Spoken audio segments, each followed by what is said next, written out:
Hello, everybody. I know. I look like Michelangelo's Moses. I've not trimmed my barb since the beginning of the lockdown, 7 weeks ago. But it was supposed to last 2 weeks. So really, they're 2 months now in Italy. So I'm stuck here in Rome by myself. My boat is stuck in Cabo Verde, waiting for me. I'm pretty sure she's thinking of me at least as much as I'm thinking of her. That's life. What to do? I have to tell that if it wasn't for the quarantine, I would have never begun this travel blog. So nothing is useless, as Buddy says. We left Tanger in a nice morning of July, directed to La Graciosa, 550 miles to go southwest. During the summer, the weather is quite variable, but the Portuguese Alisi is dominant, so it is easy to get a favorable window to go in that direction. The crew was composed by Angela, Gianluca and me. Our average speed is between 130 and 150 miles per day, so it took about 4 days to get to Canaries. The crossing was sweet and we arrived just 12 hours before a perturbation from north.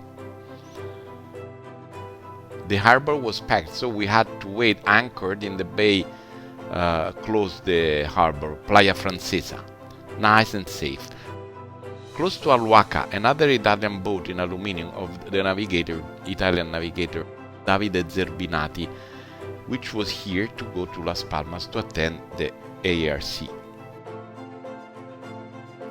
La Graciosa is an amazing small island just north of Lanzarote.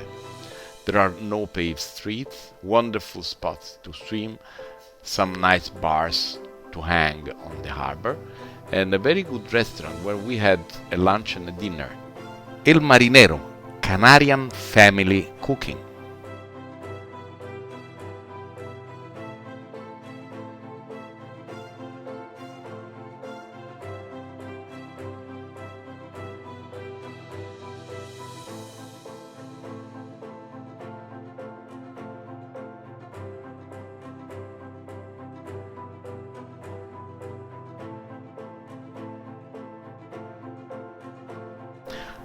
After La Graciosa, we headed directly to Puerto Calero Marina in the south part of Lanzarote.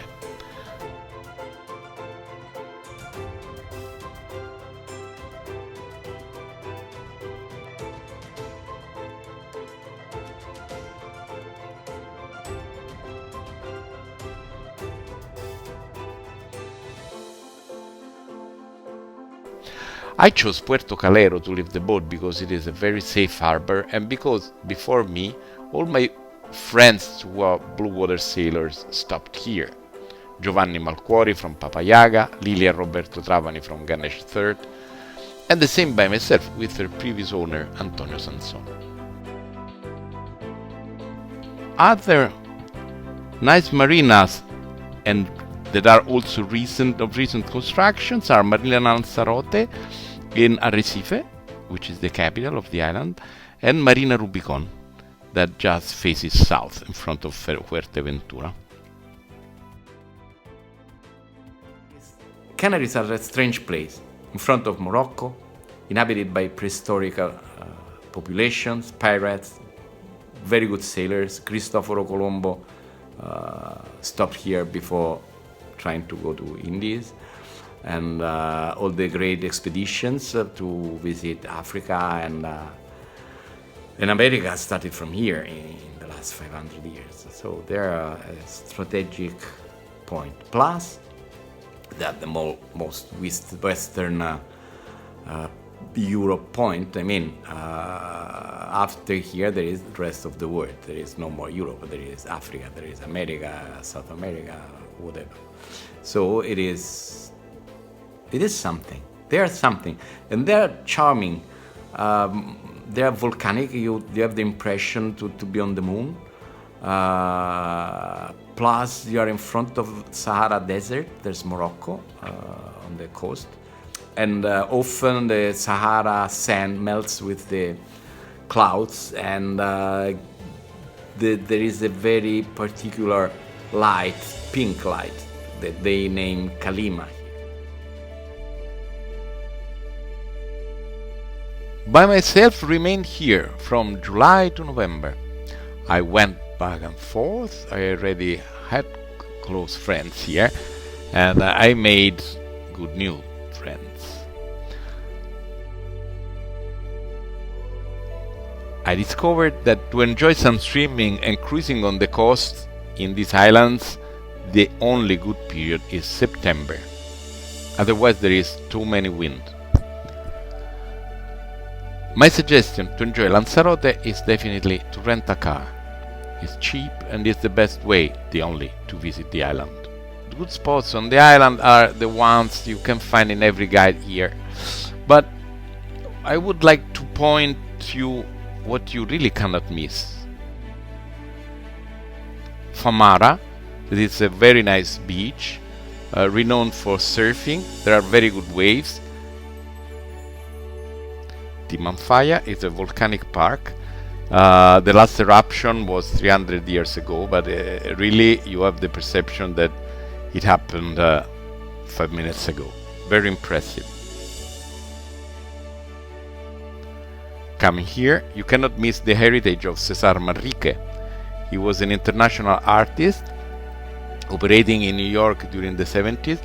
He was from here and he was a really great promoter and the spirit of the island. You can visit his museum that is really beautiful, and his home in Haria that opened a couple of years ago. Very beautiful. He was a painter and a sculptor and an architect. The Wines Road with all the vineyards protected by the rocks is very charming, and by the way, wines here are good. The grape is Malvasia, and my favorite are Vermejo and Rubicon. El Casco Antiguo in Arrecife is very picturesque and cozy. El Charco, they call it El Charco. It is full of restaurants and bars. Suggestions of nice restaurants and bars that I spotted during my staying in Lanzarote. All warmly recommended.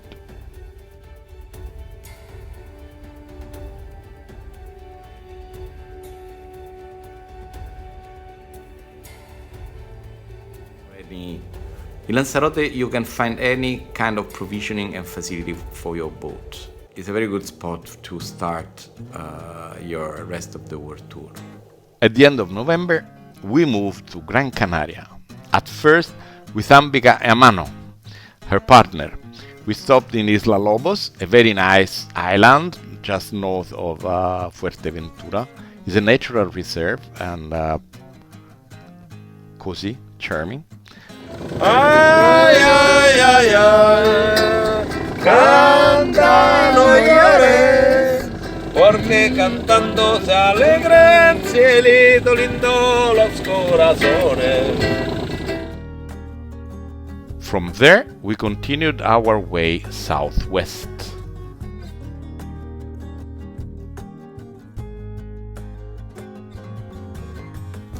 In Las Palmas, I had to wait a few days for the crew, about 10. But in the meantime, I refined my skills with ukulele. I met very nice people that rapidly became new friends. Håkan from Sweden and Alfredo and Valentina from Lecce with their boat Ginziana. And I met also Massimo, that is a solitaire sailor with his boat Dilemma. Las Palmas Marina, or Muelle Deportivo, is the cheapest marina in Canaries. It's always full of boats, so better to reserve. Anyway, there is a very well protected bay just the side of the marina, so you can reserve and wait there, or just anchor there and go back and forth with the dinghy. Anyway, you have to declare your presence to the port authority and pay a symbolic fee.